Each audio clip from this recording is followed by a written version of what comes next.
Hello and welcome to my channel. I'm Dr. Sunil Yadav. Today I will discuss about separate entity concept. हम लोग जानते हैं कि business में accounting करने के लिए बहुत सारे कॉन्सेप्ट हैं जिसे हम लोग फॉलो करके हम अपना अकाउंटिंग करते हैं। एक्चुअली अगर उन कॉन्सेप्ट को अगर नहीं फॉलो करेंगे तो मतलब क्या होगा, ये कंपैरेबल एस्पेक्ट जो है वो आपस में एक बिजनेस के साथ और एक बिजनेस का जो भी मान लीजिए हम कंपेयर करके देखते हैं, कंसिस्टेंसी जो होता है एक पीरियड में मान लीजिए एक तरह का अकाउंटिंग किए, रूल्स रेगुलेशंस फॉलो किए और दूसरे पीरियड में अगर दूसरा रूल्स एंड रेगुलेशंस फॉलो किए तो कंसिस्टेंसी एस्पेक्ट नहीं रहता है।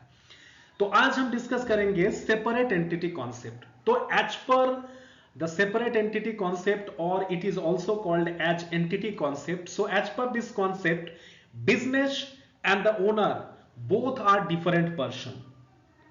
Actually, for the sake of calculating the actual profit or true state of affairs, in order to show the true state of affairs, uh, this concept has been implemented in business.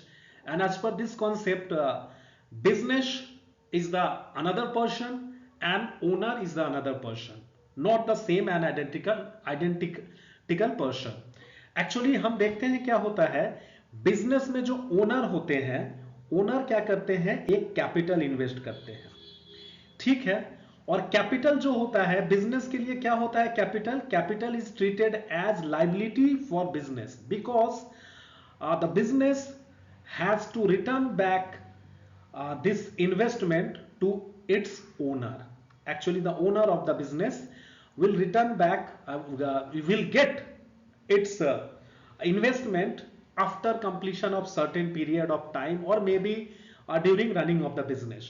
तो ऐसा बात क्या है, जो owner capital invest किया, business operation चला, business operation चलने के बाद क्या होता है, या तो प्रॉफिट होगा या लॉस होगा, जो भी होगा that belongs to the owner of the business.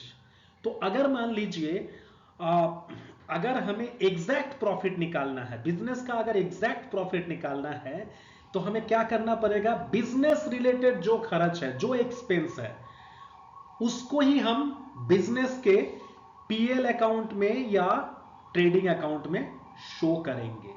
Other expenses अगर शो करेंगे तो क्या होगा, मान लीजिए उस एक्सपेंस से बिजनेस को कोई बेनिफिट नहीं हुआ है, लेकिन क्या हो रहा है, वो एक्सपेंस हम चार्ज कर दे रहे हैं बिजनेस में, जिसके कारण क्या हो रहा है, बिजनेस का प्रॉफिट घट जा रहा है.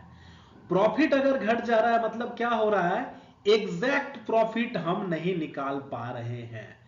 और एग्जैक्ट प्रॉफिट अगर नहीं निकाल पाएंगे तो क्या होगा, इनकम टैक्स अथॉरिटी कभी भी नहीं मानेगा. आप जब ऑडिट करवाने जाओगे तो बोलेंगे जो खर्च है, ये जो एक्सपेंस आप यहां पे शो किए हैं, this is not related to the business, this is your personal expenses and you have to,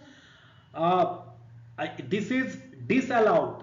ये नहीं यहां पे आप शो कर सकते हैं. आप फिर से पीएल अकाउंट, ट्रेडिंग अकाउंट तैयार करके लाइए, बनाइए, उसमें ये सब जो भी एक्सपेंसेस है उसे अलग करके हटाइए, उसके बाद जो प्रॉफिट निकल रहा है उस पे ही आप टैक्स पेमेंट कर सकते हैं. मान लीजिए आपने अपना एक पर्सनल एलआईसी प्रीमियम पे किया, तो एलआईसी प्रीमियम अगर आप पर्सनल पे कर रहे हैं तो क्या हो रहा है, मान लीजिए अगर आप कैश में पेमेंट करेंगे तो हमारा जर्नल एंट्री क्या करेंगे, जर्नल एंट्री करना पड़ेगा हमें कैपिटल जो है वो क्रेडिट बैलेंस है, तो उसको डेबिट करने के लिए, उसको घटाने के लिए हमें क्या करना पड़ेगा, कैपिटल अकाउंट डेबिट टू, अगर कैश में पेमेंट करेंगे तो टू कैश करेंगे, अगर बैंक से पेमेंट करेंगे तो टू बैंक करेंगे. काहे, मान लीजिए आपका जब प्रॉफिट होता है at the end of the year, आप क्या किए हैं, मान लीजिए आप, ये बैलेंस शीट है, मान लीजिए यहां पे आपका कैपिटल 50,000 रुपीज था और सारा साल बिजनेस रन करने के बाद क्या हुआ है, प्रॉफिट हुआ है. तो आप लोग देखते हैं, हम लोग क्या करते हैं, जो प्रॉफिट, नेट प्रॉफिट जो निकलता है उसे क्या करते हैं, ऐड कर देते हैं।